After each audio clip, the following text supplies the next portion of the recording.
ladies and gentlemen, I would like to introduce Jim Clark on Landlord Advocacy. Come on up, Jim.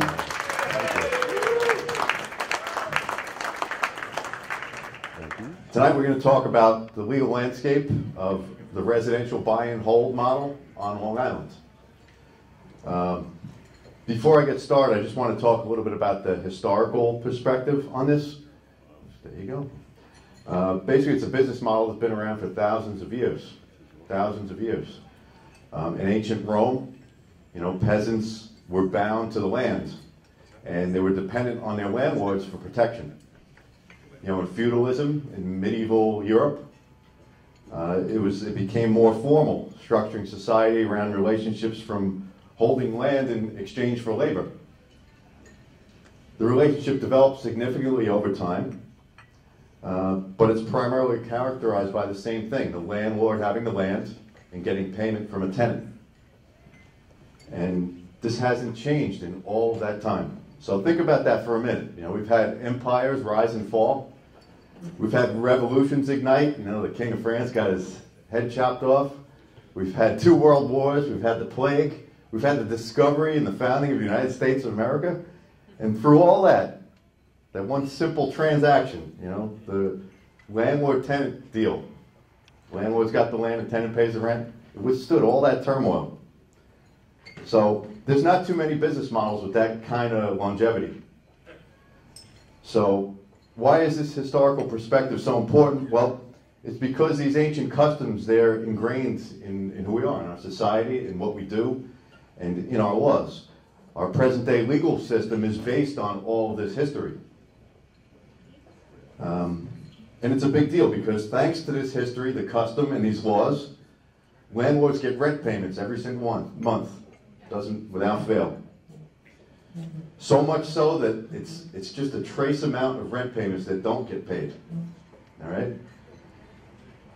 So if you're in this business, the odds are overwhelmingly in your favor of getting paid. We never hear about that, because we're always kind of focused on the negative aspects of things, and it's really not fun to talk about a rent payment arriving on time. We'd rather hear about the evictions and, the nightmare of getting, your place destroyed and everything else. Those are the things that live, so to speak, rent-free in our heads, that these things are going to happen to us. But they're rare events. And if it's done correctly, it's a very solid business model. It's a business model that stood the test of time. So, other than the history of this whole thing, what are the benefits of the buy and hold model? Well, it's cash flow, number one, that the rents are going to come in. It's passive money. Whether you go to work or not, whether you even wake up in the morning or not, you get paid. It's the equity appreciation. So, equity appreciation from the fact that you are paying down your mortgage over time. Or it's equity appreciation from the fact that the market goes up. And then there's also the tax benefits of having the real estate and being able to get the write-offs. So I know a lot of people here are into the flipping model. And as most of you that do that know, it's essentially a job. If you don't get out there, you don't find another property, you don't develop it, you don't sell it, you're not going to make money. So the buy and hold model is closer to pure investing. You put your money there, and your money is working for you, as opposed to you working for your money. Now, I guess compared to market investing, it involves a little bit more work. Like in the stock market, you buy a stock and it does what it does. The benefit of that is that you have more control over how it turns out. So the key here is, how do you exercise that control? Do you do it right? If you do it right, it's a great way to go. I think there's no better way to do it. One feature of the residential buy and hold model as compared to other buy and holds like commercial is you guys, if you're going to get into that, you're up against the people who are buying these houses to live in. There's that emotional component. In commercial, it's really just the numbers. What's the income? And then there's a calculation. This is what it yields, and this is what I'll pay for it, not a penny more. Whereas with residential, especially if you're going to buy a residential rental in a neighborhood that maybe has good school districts, a desirable neighborhood, you're going to be competing with people who are going to live in those properties. And they're not really concerned about the rental income. They're concerned about what the comparables are, and really that's it. So for that reason, you often see people that get into this model are investing in lower priced markets. Because throughout Long Island, Nassau and Suffolk, the rents are roughly the same. But if your entry point is less, your rate of return is more. So some key questions to consider as you're considering this model. Do the numbers work for you? And I get a lot of questions about this. You think this is a good deal? Do the numbers work? This is a personal question. People get involved with this for different reasons. If you're getting involved with it for the tax benefits, you know, you're going to have a different calculus than if you're getting involved with it for the cash flow.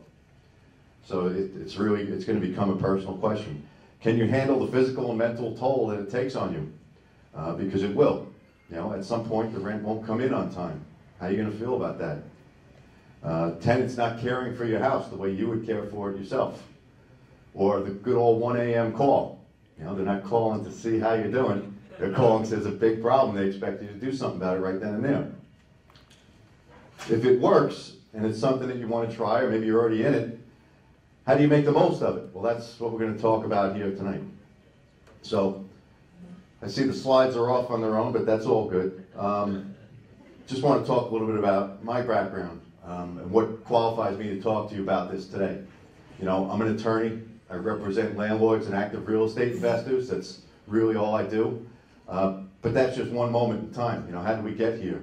Well, it's over 30 years in the making at this point. And I know I don't look that old, but this has been happening. I've been involved with this since I'm a kid. You know, my parents were both self-employed. They were in business, but they weren't business people. They were self-employed. That means they did everything themselves. And they worked around the clock, and they worked hard. And then when it came time for them to invest, they did it the same way. They did it themselves. And they had rental homes. And I would always hear about all the problems that they were having. You know, my mother bought her first house to live in, and then when she moved out of it, she made it a rental. And I think it was within a few months, the place got trashed by her first tenant. And, you know, my parents, they worked all the time, so if I wanted to see them, I went to work with them. And I remember going to work on that house, and we were clearing a house out with refrigerator full of food that's been there for 2 weeks with no power, things like that. And, you know, so I got to see firsthand the emotional impact of this and what it does to people. And I always think about that when I'm dealing with my clients. And I remember another instance, my dad, he had a rental property. It was on Montauk Highway. And I would pass by it on the bus every day.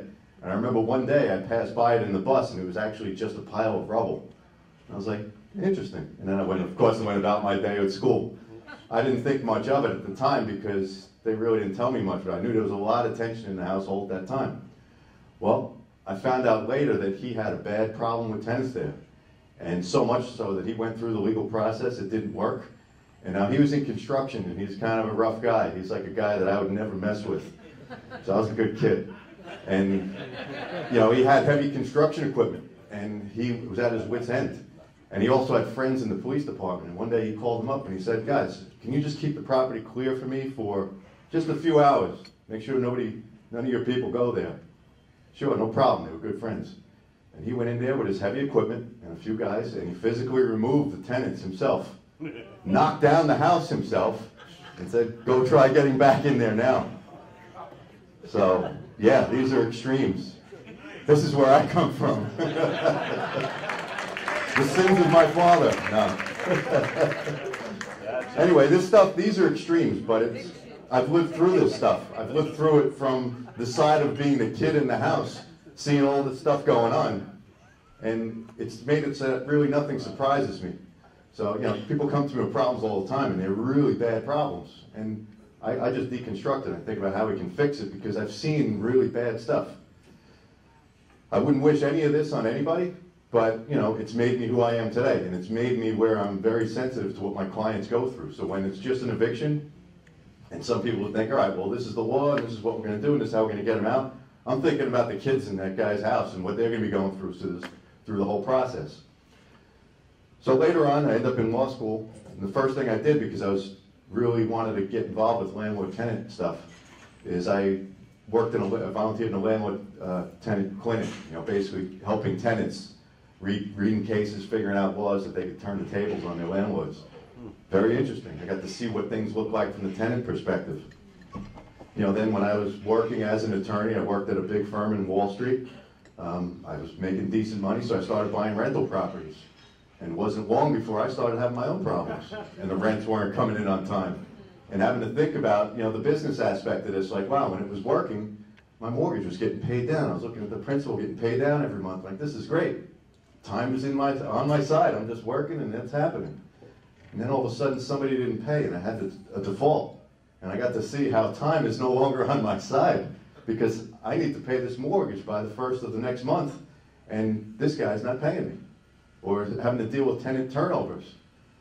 So through that, I learned the business side of this. I still have some of those rentals to this day. Also, when I worked for the same firm, what they did was they had a program where they would let their associates work in any pro bono organization that they wanted to for a 6-month rotation. They'd pay me a Wall Street salary and I could work pro bono for someone. So I chose to work in the field of landlord tenant law. And I went to work for an outfit called Nassau, Suffolk Law Services. They work out here. And basically, these guys are probably the meanest landlord tenant lawyers on the island. This is what they do all day long. They have a staff of attorneys that work full time just dreaming up ways to keep tenants in their house when they're not paying the rent. And they're really good at it. And so I worked side by side with these guys. I got to see all their cases. I got to see all their tactics. I became one of them for a little while. Very interesting. Very interesting. I ended up becoming part of a committee that was redrafting the lease forms that most people use. And I got to see how every word on these leases are basically backed up by some case, some drama. And I've learned how words matter. Every single word in that lease matters. And if you don't get it right, there's a consequence to that if you're called out on it. In practice, representing landlords now, I always try to seek out the cutting edge cases because I want to stay on top of my game. A lot of times when I go to landlord tenant court, after I'm done with my cases, you hear the law clerk under breath being like, all right, back to our regularly scheduled program, because we do some really strange stuff. I learned how to shorten a foreclosure process through the landlord tenant laws. And just basically taking a shot in the dark and making it work. I'm special counsel for an outfit that's affiliated with the town of Babylon that owns all the land on the Barrier Beach, Oak Beach, Go-Go Beach. Nobody owns that land where those houses are. And so when there's defaults there, I'm the guy that they call. And these are very complex arrangements. It's very difficult to evict someone who has their house on the land. The town doesn't own the house, they own the land. Well, how do you evict somebody? Well, we figured that out. So, also been involved with Section 8 leases a lot because they're great when they're paying, but when they go bad, they're horrible. Number one, because you're dealing with the Nassau Suffolk lawyers, and number two, because you're dealing with a federal regulatory scheme and a state regulatory scheme. And so I've taken many of those cases to trial to try to break new ground where there's the conflicts. And it's all a great learning experience. The purpose of it all is really to make sure that the run-of-the-mill cases, the cases that I handle for people like you, I could just nail them. I know I can show up for the client and make it happen every time. And that's why I do it. So that's my background. That's what I'm all about. I've been fully immersed in this, for over 30 years, like I said. And while I enjoy living on the cutting edge with, where I'm going with the law, my goal with all that is to keep my clients away from it, because the cutting edge is sharp and sometimes it really cuts and it hurts. So that's what I try to do. In this type of expertise, it's both a blessing and a curse because, I get most of my clients by referral. And people know of me, my reputation is that I take these really messy, bad landlord-tenant cases and I make something out of them. So when people call me, I never know what they're calling about. And it's getting to the point where, my associates, when they hear we got a new case, they're all nervous because they know they're in for a challenge. They don't know what it's going to be, but it's probably going to be bad. Or there's always a possibility of being bad. But it's good because it makes us better. And then it's getting to the point now where my associates are some of the best landlord-tenant lawyers on the island as well because they're dealing with it. They're going toe-to-toe with these guys. So, in my capacity in doing this landlord-tenant stuff, I find that the same questions keep coming up over and over again. And so what I'm going to do here tonight for a little bit is to tell you some stories, I'm going to talk about these questions, and I'm going to give you some answers, and I'm going to give you some recommendations based on my experience. And hopefully it'll help you guys as you get deeper into this business model. So, if I can find my way on the slides, actually it's fine, I'm just going to keep going. Number one question I always get is, how should I hold title when I'm getting in on a rental property? Well, basically that's like it's a 4-level inquiry. It all starts with the financing, because without the financing, without the money, there's nothing else to talk about. But in addition to the financing, you got asset protection, you got estate and tax planning, and then the fact that you have multiple owners. So, number one consideration is financing, because where your money's coming from will have a big difference on how you hold title. If you're going to a conventional lender and you're looking for the cheapest money, your conventional lender is going to want a loan to an individual. So the questions are done. You're holding it as an individual, period. There's other financing sources around now, a lot of them, that you can hold title with an entity, but they tend to be more expensive. If you got room in your deal, I always recommend consider it, because once you hold title with an entity, you're going to be better off as far as liability protection goes. Which that's the next question, asset protection. That's something you got to be worried about. And many people come to me and they say, well, should I put it in entity because I'm worried about if somebody slips and falls on the property? Well, usually that's not a consideration because you have insurance for that. And if that's your only thought of why you want to put it in LLC, that's probably not enough. But on the other hand, there's other liability that can come from other places that you do want to be concerned about. You know, I had a client just a couple years ago, had many rental properties, residential rentals, owned them all in his personal name. He had an issue in that his car insurance lapsed, and he happened to get into an accident when it lapsed. And it was a bad accident, and he killed the guy that he hit with the car. And they came after him. And since he had no insurance at the time, all of his assets were subject to liability. So now all of his rental properties that he owned in his personal name was fair game. And he had to sell some of them in order to make this go away. Now, if he held title to these properties in, say, LLCs, they may still be able to get to them as well, you know, in that situation, but it's a lot more difficult. There's an extra layer of protection that would have helped him there. Another issue is estate and tax planning. So, you know, when you're planning for your estate, basically you're planning on passing your stuff on to the next generation. Rental properties become a big issue because if you're doing it right, you're going to want to hold this rental property for a long time. And many people hold it and they want to hold it for generations and they want to pass it on to their kids. So if you hold title individually, it'll just pass by virtue of your will. Fair enough. But if you have a lot of them and you have other estate issues, then you might want to consider holding it through an LLC. You know, some people say, well, how about a corporation? That's better liability protection. Well, actually, it's the same liability protection. But the problem with a corporation is if you hold it, say, like with an S corporation, the only people that can own that S corporation are individuals. Whereas if we hold it in an LLC, the owners can be things like trusts. And then you can shift around the ownership a lot better. I had one client not too long ago, he actually passed away. He had 20-something rental properties and he owned them in an LLC. And the LLC was owned by a trust. And this guy had 6 kids from 2 separate marriages. And 3 and 3, they hated each other. And they would all try to get on his favor one way or the other because they wanted his property. And he came to me, you know, probably like 3 or 4 times changing things around. The deed never changed, but the underlying ownership and who was getting it changed. So you can do things like that when you use an entity. Multiple owner planning, which is say you buy a rental property with more than one person and you guys both go on individually. Well, in order to do anything with that property, you need 2 signatures, one from each owner. You know, that's just deeds. If you put it in the name of an entity, then you might not. I had 2 brothers that owned a rental property together. They were the best of friends. You know where this is going. They were both contractors, worked in the same business. Great rental property investment, they plan on keeping it forever. They had a falling out, they don't talk to each other anymore. The one brother took over management of the property, wants to get rid of it. The other brother says, no, not unless you pay me a lot.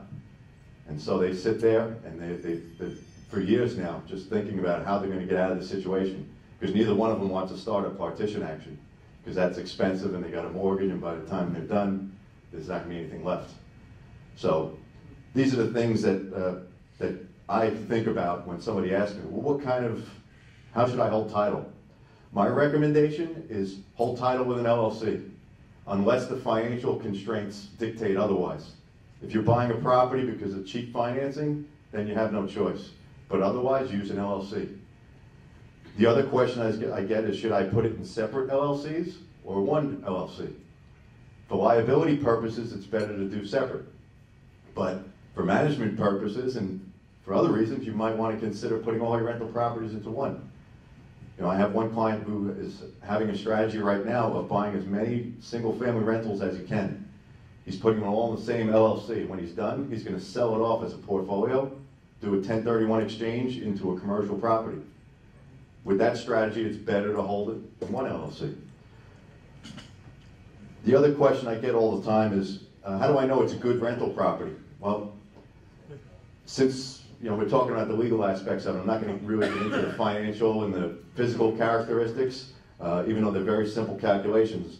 But the legal considerations, when somebody asks me, is this a good rental property? It's all about its compliance with the building codes. And what does the CO say? And are all the improvements on it legal?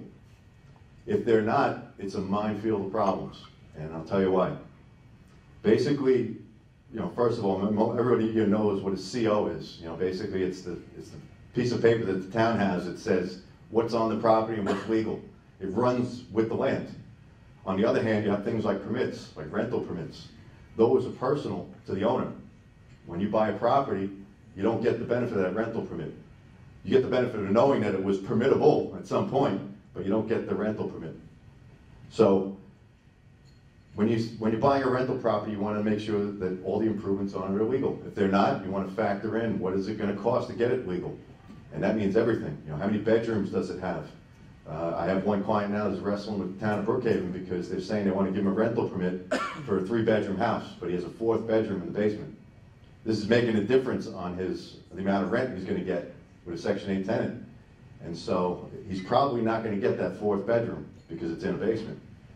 Little detail in the CO, he would have been able to figure that out and price it in differently.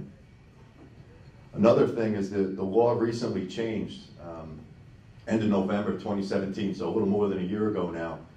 And they added a section to the real property law that protects tenants against houses that don't have a CO for the improvements that are on them. So from the time that law was passed, when you enter into a lease with a tenant, you're required in your lease to disclose what's on the CO and that everything is legal, that all the improvements are legal.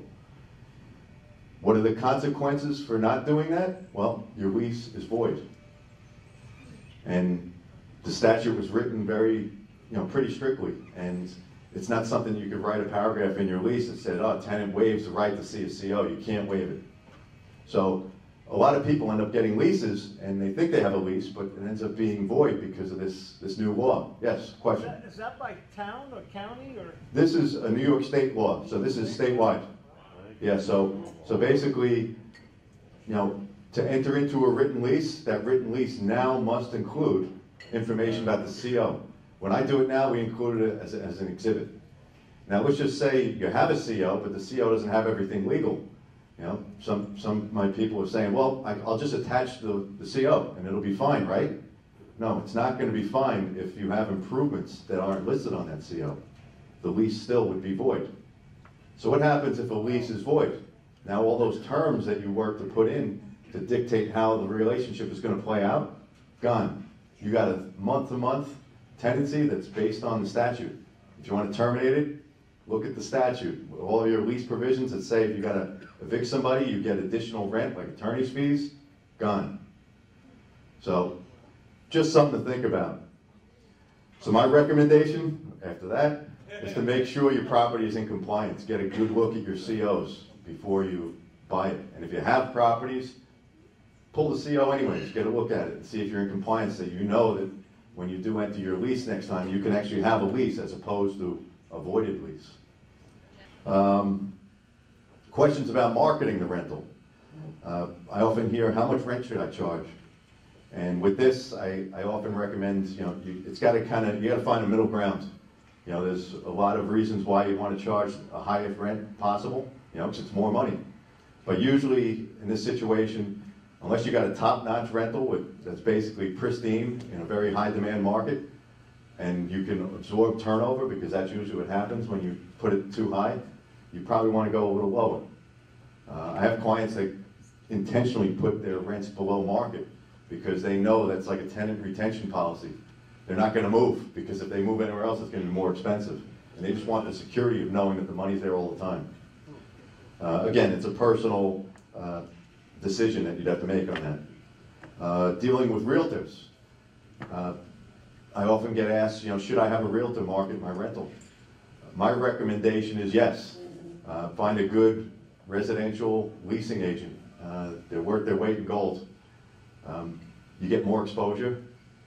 You get some vetting that happens. A good residential realtor usually does some checking and really doesn't give you bad leads if they know what they're doing.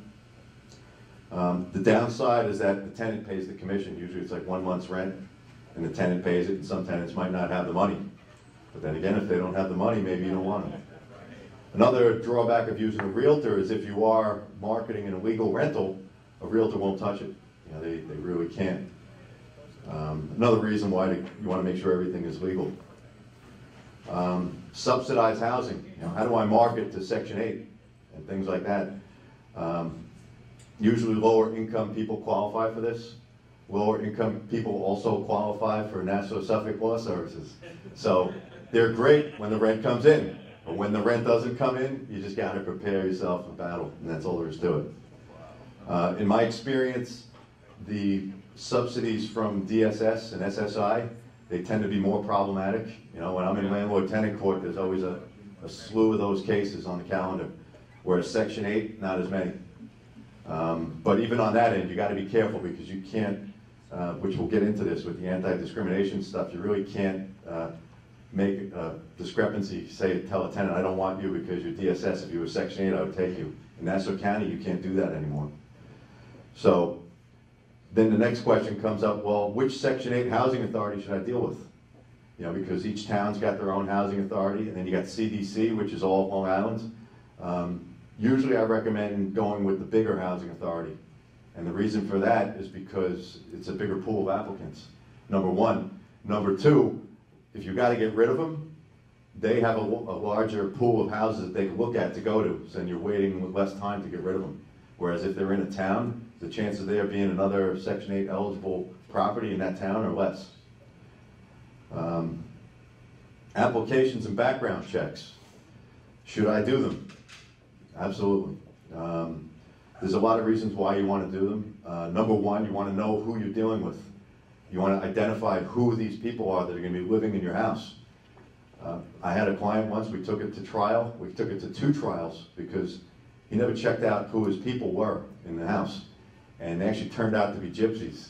And when we got to our trial, we actually found newspaper clippings from other states where they basically scammed landlords, and they would move in saying, this is my name. They would even show them ID, but they were somebody else. And when they get to trial, they would say, no, this isn't me. I don't know who you, and then we'd have to start over again, bring the case against someone else. It wasn't them either. It was really like bizarre stuff. And they had attorneys, and they were like, these people are crazy. They're calling us gypsies. These aren't gypsies, they're just normal people. And then when the case is over, and they left a mess of a house, and they didn't pay the guy, the attorney just shrugged his shoulders and said, what do you expect? They're gypsies. So know who you're dealing with. You want to verify their income and their sources of income. Can they afford your rent? General guideline, we like to use the federal guidelines of 31% of their gross income. No more than that should be allocated towards housing. That's what they use for the mortgages. It's a pretty good rule of thumb. So you want to document their income. Emergency contacts. You want to know who your tenant's emergency contacts are, because things happen. I had a tenant once who was slightly autistic, got sick, was holed up in his apartment for months. No one ever heard from him. He was in there sick, wasn't paying. I had an emergency contact though. It was his sister who actually helped him out a little bit. She actually came in there, moved him out, paid his arrears, and that was it. If I didn't have an emergency contact, I don't know how long, he'd probably still be in there right now. What to look for in a background check? Well, number one, you want to look for prior evictions. You know, a good background check will tell you that. You want to look, were they foreclosed on? If they were, it's an indication that maybe they're not going to treat their monthly housing payment with much respect. Although, a few years ago, when the whole world was getting foreclosed upon, it wasn't as much of an issue. You want to look, do they have bad credit due to late payments or for some other reason? Do they have a long history of credit problems? So, those are the things that a background check will tell you, but then there's other things that a background check won't tell you, but they'll give you clues about. So, they won't tell you the circumstances surrounding a default. So if you have someone who's applying for a rental and they got really bad credit, but you dig a little deeper and you found they had a one-time instance where they got divorced and it was really nasty and their credit was shot. Okay, you know, before that you had an 800 credit score, it might be okay. Or is it a chronic issue? What kind of job security do they have? You can't tell that from a background report, but you can talk to them. Say, what do you do for a living? And if they're doing something that's going to be obsolete, like if they're a landscaper in the summer, but they don't work in the winter, that might be a problem.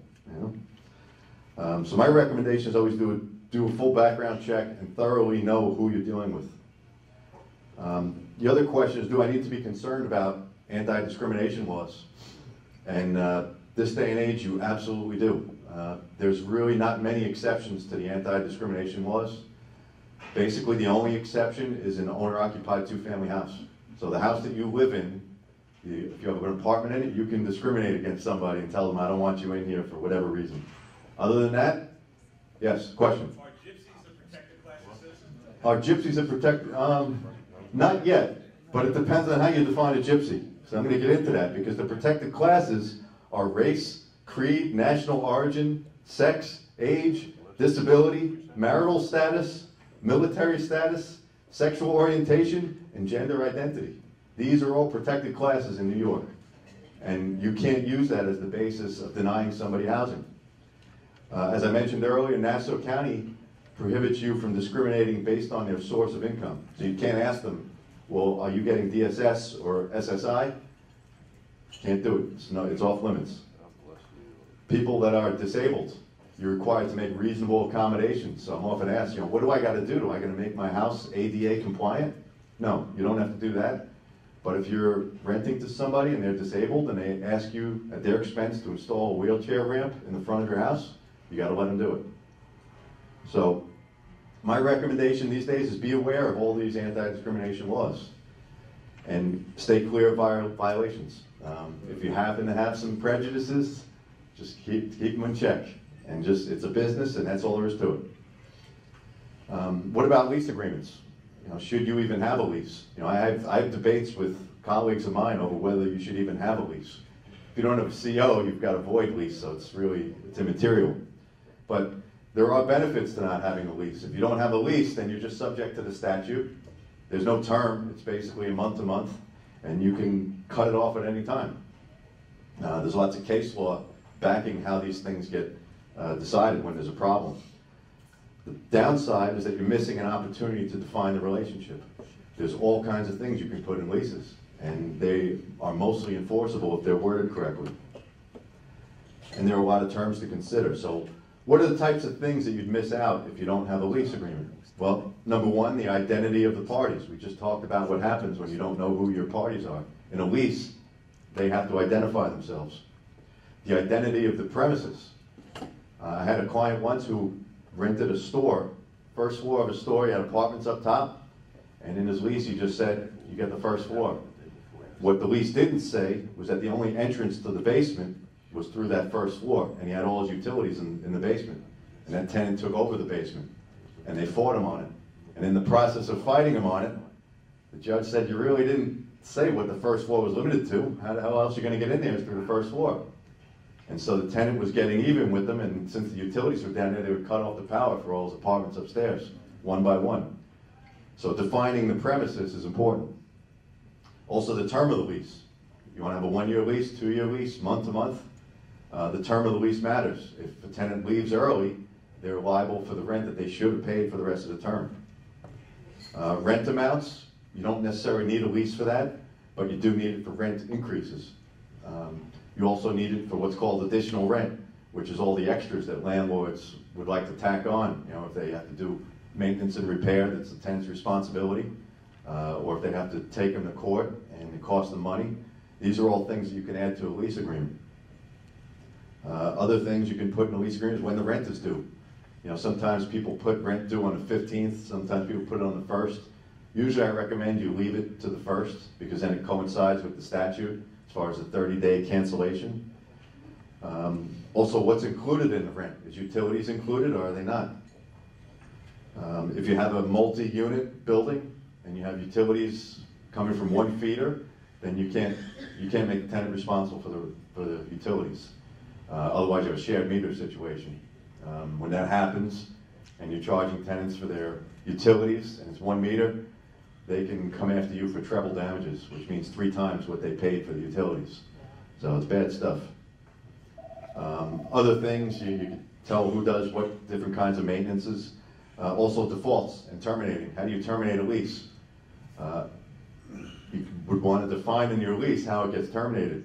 But this is a good time to mention that just because you have a lease doesn't mean it's going to help you, because it can also hurt and can hurt real bad. I had a client once that came to me with a lease, and they had a 5-day termination clause in the lease. Sounds good, but it actually wasn't a 5-day termination clause. It was a 5-day notice to cure clause. So basically, anytime a tenant paid late, they had to give them a 5-day notice, and with the opportunity to cure. So if the tenant paid on the 5th day, oh well, you know, they didn't do it. And not only that, but it didn't define how notices had to be given. So when you don't define how notices have to be given, they have to be served by a process server.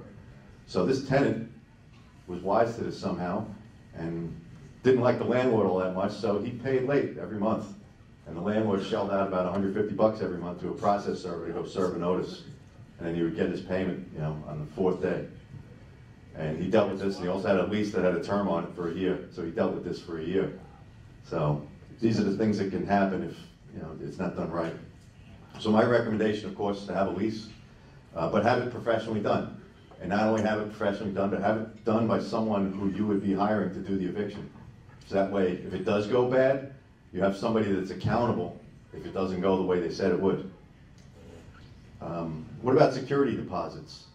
Well, security, you know, it's there for basically the landlord to recoup their money when there's damages to the property. But it's one of the most misused things out there. In New York, if you have security, you're supposed to keep it in a segregated account. No questions asked from the minute you get it until the minute you give it back to the tenant. If you don't, then the tenant wants to go after you for it. The damages are the amount of the security. So it's a problem because I know a lot of landlords, they basically use their security as operating income. And this can arise at any time. It usually arises when there's an eviction happening and they want to fight it, and they'll counterclaim for an accounting on the security, and then you got a problem. It's particularly a problem if you're buying a property and there's tenants already in it, and the prior landlord held security, because now you're subject to whatever the prior landlord did. So if they at any point commingled the security, you got a problem. Yes, yes. Is there a time when they define the security that has to be held separately with, if you have X amount of rentals, in other words, if you only have 1 or 2, do they have a threshold of like 6 or more? Yeah, there was a time when it was a lot looser when it came to the security, where it wasn't as stringent, but now it applies to everybody. You need to keep it segregated, yeah. Yes, question over here. Can you specify, give an example of a segregated account, like wife's account, business account, separate from your rents? So it's you're holding it as security. You're like considered the trustee of the security. And if you're a trustee of anything, you keep it separate from your own stuff. Can I put the security deposit in a savings account? Oh, sure. Yeah, you can put it in a savings account. You can put it in any kind of account you want, as long as the money is there. And when the tenant ever asks for it, not that they're entitled to it, but they could just say, hey, is my money there? Give me notice, and I want to know where it's been since I gave it to you. You got to give it to them. So it cannot be the same checking account that you normally write? Correct. It can't be in the same checking account where your rents go. Collecting rent. Basically, the best way is to collect rent. I hear a lot about this. Usually I just tell people whatever's easiest. Whatever's going to make the tenant the easiest way to get the money to you, you do it. But then I get the question, well, what about if I have them directly deposited into my bank account?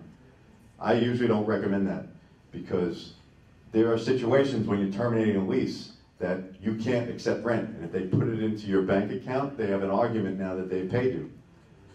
If you want to have an arrangement like that, a better way is to do like an ACH debit, where basically you hit their bank account every month. That doesn't always work because a lot of times they don't have bank accounts. But whatever you could do to make it a passive investment, that's the point of this whole thing. I have a guy who's got an apartment building just right outside my office, just down the block. He's got a bunch of units out there, and he loves standing on the corner on the first of the month, and he waits for his tenants to come down and give him the rent money. And he's out there like all day sometimes because he'll wait for them to get home from work. You know, he's an old timer, and this is the way he does it. And you know, like a day like today, it's like you really want to stand out there all day, but you know, it's not a very passive investment if you ask me, but you know, to each his own. What do you do when the tenant doesn't pay? Well, you always want to address it immediately. You want to make it where you're the last one that they don't want to pay, you know, because everybody's got a pile of bills, and if you're the guy that kind of says, oh, all right, get it to me tomorrow, get it to me next week, then they're going to do that, and they're going to take advantage of it because they have other bills that if they don't pay them on time, they're going to get dinged for it. Notice requirements. You always want to look at the lease, look at the statute. If they're late, how do you give them notice? Is it something where you have to personally serve them? Is it something you can do it by mail? Usually that's governed by the lease if you're lucky enough to have a good lease. The problem with not giving correct notice is by the time you get to evicting them, they can get it dismissed because that's a jurisdictional item that if you have to notify them properly. So my recommendation is always having a system for dealing with defaults. You know, like what I do with a lot of my clients that are regular landlords is I have all their leases on file, and I know when the due dates are, and I just monitor it. And usually I don't hear anything, which is nice. But when it doesn't happen, I'll get a call from one of my clients that says, all right, XYZ didn't pay, can you get me a default notice out today? And we already have it. We already have the lease, we already know what's going on, boom, goes out the same day in proper statutory form. It really doesn't cost them much, but then they know it's done right. And then when we have to evict, then we're not going to be challenged on it. What else we got here? The landlord mindset. Not something that people often like talking about, but I thought it was a good thing to talk about here. The ability to absorb the hits, you know, because they're coming. Unless you're very lucky, and especially in the beginning, the hits come often and early. And if you don't do it right, the hits are coming as well. And what I try to tell people is that, yeah, sure, there are bad tenants, but a good landlord can deal with a bad tenant just the same as they could deal with a good tenant. So you try not to hope you have a good tenant, you know, over a bad tenant. You make yourself a better landlord that you can deal with it. You know, so you can't always control what they're going to do, but you can control what you do about it and how you respond to it. It's good to have the laws in your favor, but in the end, it's going to be about the people. You know, and who are the people? The people are the tenants. People are the judge that's sitting on the stand if you got to evict somebody. The people are you. You know, out of all those things, you only have control over you, right? And for some of us, we barely have control over that part either. So that's what we talked about this in the beginning. You know, the negative seems to occupy a big part of our minds when we're thinking about this stuff and all the ways it can go wrong. It's very interesting to talk about. You know, that's what we talked about tonight, all the ways this stuff can go wrong. But what about the positive? You know, all those rent checks that come in, how many of them come in and you never hear anything about it? What about the pay down on the mortgage and the building of the equity? What about the tax benefits that you're getting year after year? It's not exciting stuff, but what it can do for you is very exciting.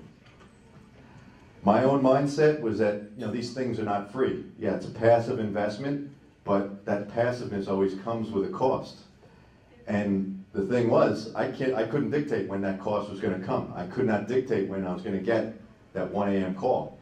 But I knew it would come, and when it did, you basically just say, okay, now it's my time to pay the price. And even if it turns out worse than I could ever imagine, I think about it, and yeah, that would be still a price that I would pay for all that passive income that I got. And so I would just smile and bear it and go take care of it. If the problems still wear on you, despite trying to get your head right, then consider getting a property manager. You know, there's top-notch property managers in this room tonight that you'd want to talk to. and they know how to do it right, and that's really what it comes down to, is doing it right. If it still wears on you despite that, then consider another investment, consider getting into the market. But in the end, you'll find that if you do it right, it's a very good way to go. The key is doing it right. It means getting the skills to do it right, having the right mindset. It also means getting the right resources, realtors that do this kind of thing, maintenance crews that can handle a punch list like nobody's business, tenants, good tenants, and attorneys that can handle it for you when it gets bad. Utilize these people in a way that brings out the best in each one of them. And if you do that, then you'll minimize the problems. And when the problems do arise, you'll absorb it and you'll continue going on. And the more you continue going on in this business, the richer you're going to become because of the equity appreciation, the cash flow, and everything else. And in the end, you will be successful. So that's all I have here for tonight. If anybody has any questions, I'd be happy to answer them. Otherwise, thanks for listening to me for all this time.